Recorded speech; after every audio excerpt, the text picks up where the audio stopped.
Hemp is an annual fibrous plant that is grown for many uses and has been grown in our history for up to 8,000 years. Marijuana is either recreational use or the medicinal use of the psychoactive compounds within the cannabis plant. Industrial hemp, you get a lot of the strains that don't have the psychoactive compound THC in it at all, so absolutely useless as a drug.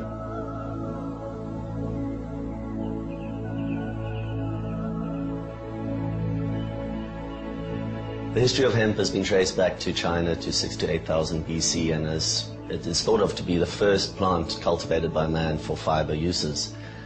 From there it can be traced in nearly every culture and every civilization, being used from everything for sails in all the ships that sailed the earth, all the ropes. The first Bible was printed on hemp paper. It was used in the building of the pyramids.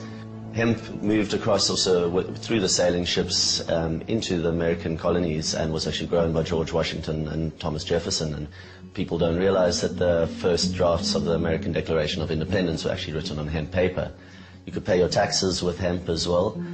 Hemp is prized for its multitude of uses, and also Britain wouldn't have ruled the seas so much if they didn't have access to Russian hemp.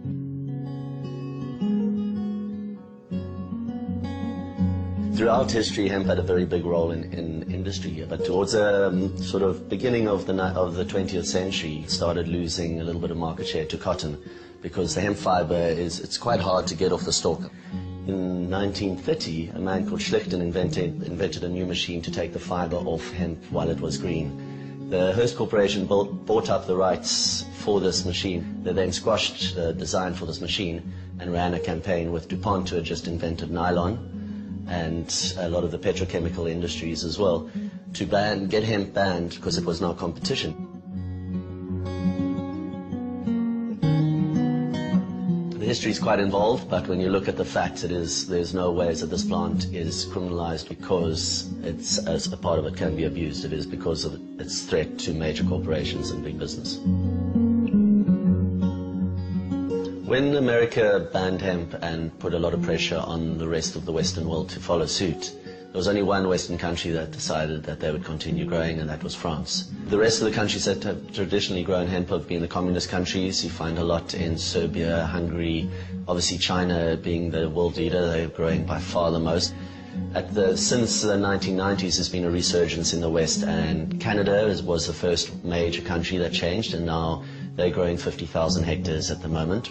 The UK has now got licenses. Germany, Austria, Switzerland, Australia, New Zealand is looking at changing laws. The major use that most people know these days is for the textiles. The fiber of the hemp is 3 times the tensile strength of cotton, and it's a hollow fiber, so it's a lot more breathable. Wearing hemp, it's comfortable, it's breathable, it's the classic saying is it wears in, not out. The other uses that are coming up in France, they're developing the building industry.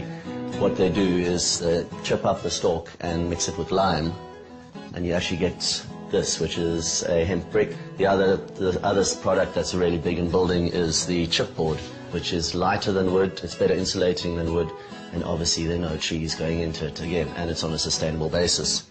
Big opportunity for Africa is the nutrition side of hemp. Hemp is the optimum ratio of omega fatty acids for our body, and the protein in it is globulin edestin. And globulin edestin is a very absorbable protein. Your body can digest it a lot easier than it can even the soy protein. So specifically for nutrition blocking diseases such as TB, it makes a very good porridge or a supplement on a daily basis for people who are sick. Besides that, the oil can also be used to make fuel. It makes a really good biodiesel. Another very important use for hemp is paper. It makes up to 4 times as much pulp per acre as trees, and obviously on a sustainable basis you're getting, after 4 to 6 months, a yield of pulp instead of waiting for 6 to 8 years or even longer for trees. There's now hemp plastic as well, this is amazing. This is coming out of Australia now. People don't realize that up to 50% of our oil goes into making plastics. That even if we stop driving cars today, it wouldn't sort out our fuel problem and our oil problem in the Middle East. So this technology is really exciting.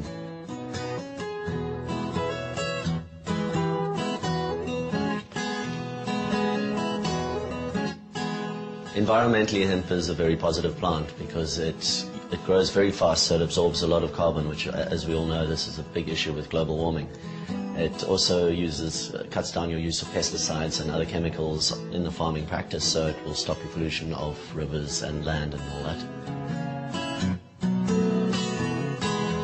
A Canadian company has worked out, they grew an acre of cotton and an acre of hemp and tested the inputs of water and pesticides.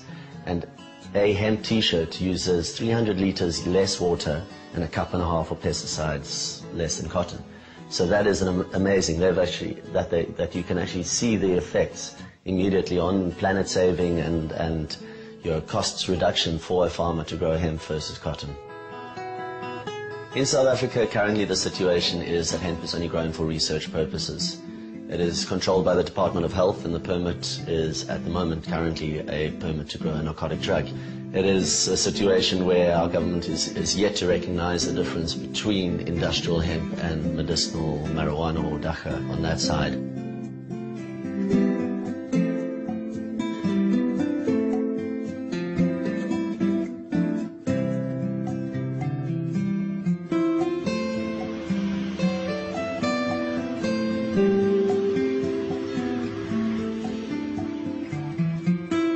We as Emporium see our role as very much as an educational tool at the moment.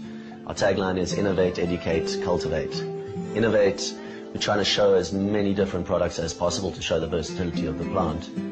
The educate comes in through our exposure, through what we've created here in our space, where people walk in thinking hemp's about one thing only, and that is generally smoking. They walk in here and they learn that it's about so much more, that is something that's, doesn't even come into what we do here. This is about hemp as a building material, as a food, as a job creator, as a nice, comfortable item to wear.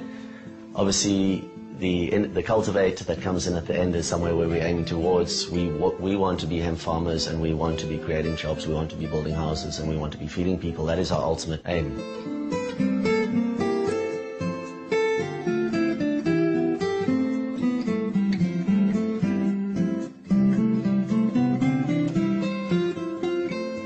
I feel there's a big future for hemp in South Africa in the way that the solutions it offers are so much more needed here than they are in any of the first world countries.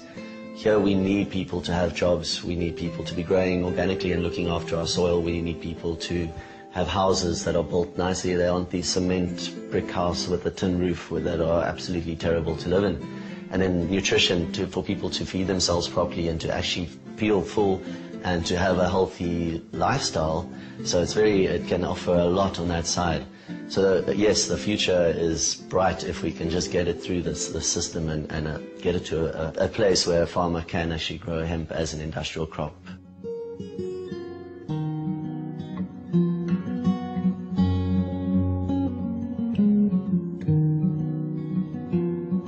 I believe the hemp plant has an energy, especially because there are so many people across the planet that are fighting for its liberation. There are people who are really putting a lot of energy in educating and showing people the potential for this plant, and it is a plant that has been done an injustice. So wearing it has spirit as well, because you feel in your spirit that you're making a difference, not only in showing to yourself or to your friends or educating people as to what you're wearing, but also in the environmental side, in the consciousness that you have saved pesticides, you have saved water as well. Usually you'll find people who are more spiritual will seek out a product such as hemp because they are now thinking, and consciousness is basically thinking and becoming aware, and very much aware of what you put on your body or what you put in your body and what you do to your immediate surroundings and the planet as a whole.